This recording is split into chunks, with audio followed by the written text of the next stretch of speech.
Hi friends, it's such a nice day here. Summer has truly come and really enjoying the view. This particular video is slightly unusual because I wanted to talk about a dream I had. It was quite a few months ago now. I've typed it up and put it in book form for my new book. My character has the dream, but it was me who had the dream, and it was definitely a God dream, and I thought I'd share it with you just briefly. So in the dream I was in a council estate, and it was quite a nice council estate, but it was still definitely a council estate. And there were these, I suppose, for want of a better word, chavs, or people in tracksuits and bling, trying to sell me stuff. I think it was actually some kind of medication, and I didn't want it, so I was refusing them. And excuse me. Come on, dogs. I was refusing it, and they were trying to force it on me, and I didn't want it at all. And as they were trying to sell me stuff, these kind of athletes were running all the way through the council estate past me, like whizzing past me. And as they whizzed past me, as a few of them whizzed past me, I noticed that they were very strong in the body, but they were retarded in the face. You know, they were definitely handicapped, and obviously that's unusual because usually athletes are very good looking people, body and face, and it's not too often you see a handicapped person with a very strong body, so it was really unusual. You know, they were really tall. And anyway, so the chavs were trying to sell me their propaganda, their paraphernalia, and I didn't want it. And the kind of scene cut to me being on the back of a bus with all the chavs. Well, this bus comes along, we all get on it basically, and I get to the back of the bus, and all the chavs and all the athletes, retarded athletes, are on it too. And I remember just being frustrated, like really frustrated on the bus, wishing that it would the journey would come to an end. But eventually it did come to an end, and it's a bit windy here.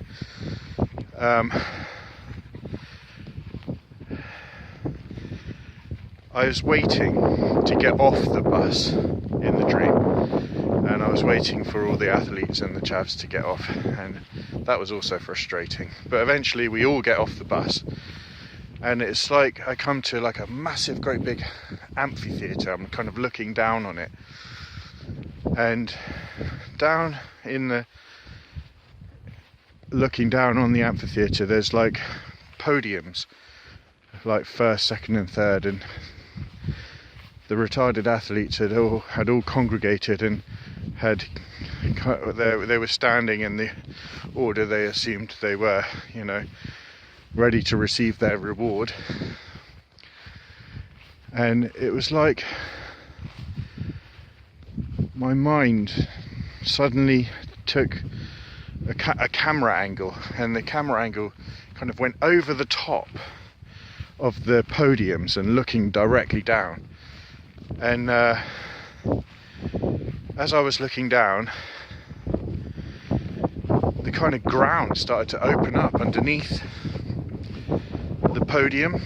And like that scene in Lord of the Rings right at the end where the hobbits have done the job. The ring was put into the fire, and the ground starts to open up and eat the orcs, and they're kind of like left. It was a bit like that, but as I was over the top of it, the camera angle started to descend into the hole, and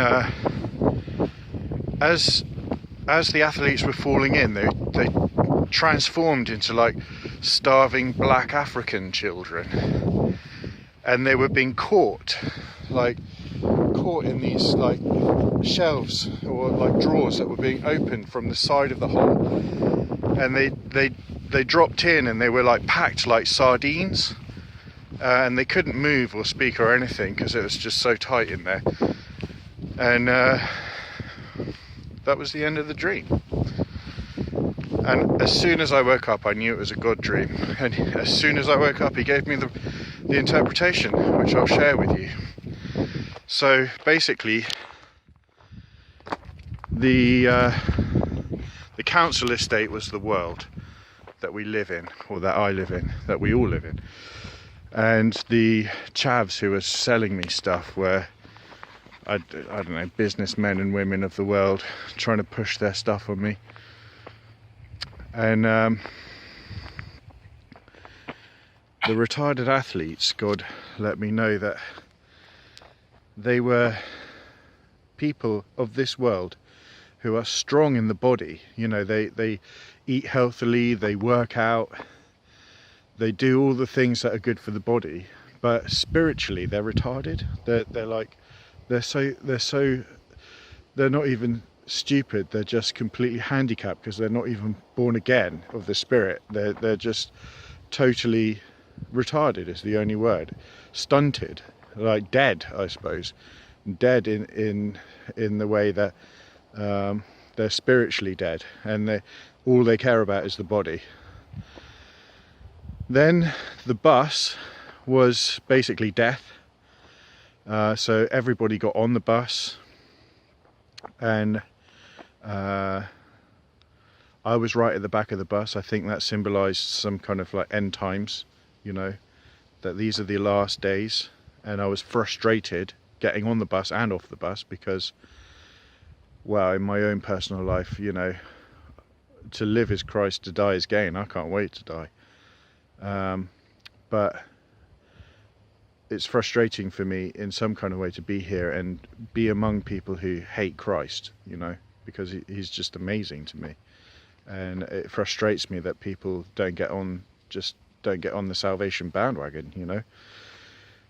And I'm sure it frustrates Jesus as well. But also the frustration of being at the back of the bus and then having to wait to come off is like waiting for Judgment Day to come. And then when I get out of the bus and it's the amphitheatre, this is the judgment, basically. And all the retarded athletes, I didn't see any of the chavs there, but the retarded athletes were all kind of like congregating on these podiums. And God let me know that this was the people of the world who thought they were good and were lining themselves up for rewards, basically. They had no idea that they were heading for judgment. And the judgment is the ground opening up and beneath them, and they all get swallowed and they fall into the hole. But as they fall into the hole, they become these starving black African children. And God let me know that this is for two reasons. First, to kind of talk about their spiritual poverty, you know, because the clothes that they were wearing when they transformed were rags, you know. And also that these were the people that they neglected all their lives in favour of looking after themselves, basically. So their money, their time, all their efforts on this earth was not put towards helping people who need it. It was selfishly used. And when they got filed away in the drawers, it was like their punishment, because before they had been these like Olympic athletes, even though they were retarded, running everywhere, and now they were like packed like sardines, not free to move, not free to do anything, just like that was their eternal punishment, if you like, was just being completely stayed and limited. So yeah, that was my dream, and I believe it was from God, and that's why I'm sharing it with you. Hopefully I'll finish my book one of these days. I haven't looked at it for ages. It's my second book, and I'm still kind of working it out really, but it's part of my book. My character, the main character, has this dream, and yeah, I hope it's edified you in some kind of way. What I got from it was that time is short, and that there are two types of people in the world who don't know Christ, and that is people who want to sell you stuff and make a buck, and the other type is people who just use all their resources for their own selfish gain, and they have no idea about spiritual things. So anyway, be blessed and have a lovely day. It's so nice out here. Look at this. Praise God.